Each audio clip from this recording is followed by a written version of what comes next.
And within your BigQuery Lens console, you can basically get all these recommendations in your BigQuery environments, which allow you to see where you can make improvements in your BigQuery workloads.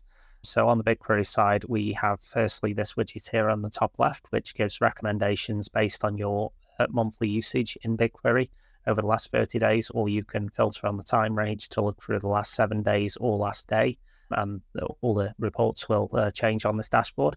So for the recommendations in BigQuery Lens, you get a list of recommendations, and you can also filter this by on-demand or flat rate. And within each of these recommendations, you can click on any recommendation and see where this can be applied specifically in your BigQuery environment. So for this recommendation on clustering your tables optimally, you can see it gives you the breakdown on which tables we feel can be clustered more optimally, giving you the table name and also the field that could be clustered by, and the savings potential on each. So we give a fair drill down on a lot of the recommendations on all the recommendations we provide. So if you again click on limit query jobs, you can see which queries are running too frequently in our opinion. And you can also drill down into each query ID to see the physical query behind it and where perhaps that query could be made more efficient as well in BigQuery SQL. So you get access to all this in the BigQuery Lens. And yeah, for other recommendations such as backup tables, again, you can drill down there and see which tables we feel should be backed up or deleted from BigQuery altogether to make the following savings based on the storage costs.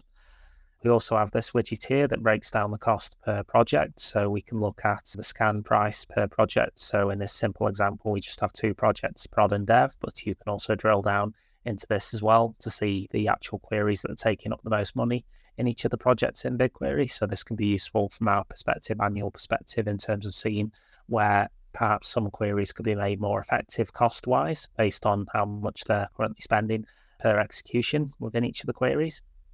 And then also we have this slot consumption graph as well, which shows you per hour or per day, which we can filter down into on this report. So you can see your average slot usage and your peak slot usage as well over time. So you can also remove filters as well and see where the average slot consumption may be different for particular hours per the day. So you can see where perhaps your BigQuery environment is mostly under strain, and you can also see where your quieter times are as well. So you may consider moving some queries that are more heavier into those quieter times to reduce the strain during the busier times in BigQuery, and again by day, which will show you your peak times of the month in BigQuery and also your quieter times in the month, where again you could consider maybe rescheduling reports that are running in BigQuery.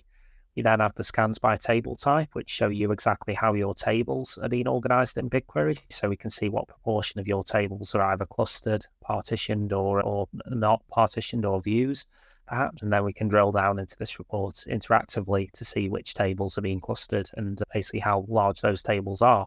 So we can see exactly where the BigQuery optimizations are being applied already.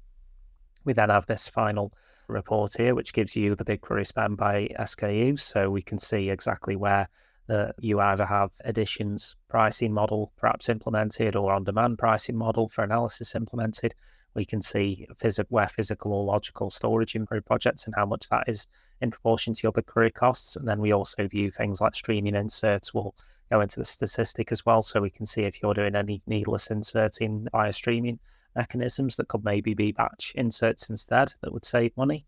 And then also we look at other things such as say addition workloads and analysis and any BI engine workloads in this as well. And as per the other areas of CMP console, we can also go into any of these reports or create our own reports off the back of these to also go into more depth on our BigQuery usage through BigQuery Lens. So this is all, like I say, available to you all if you give the right permissions to allow us to query the environment in the background. It will put together this BigQuery Lens dashboard and all the statistics within it.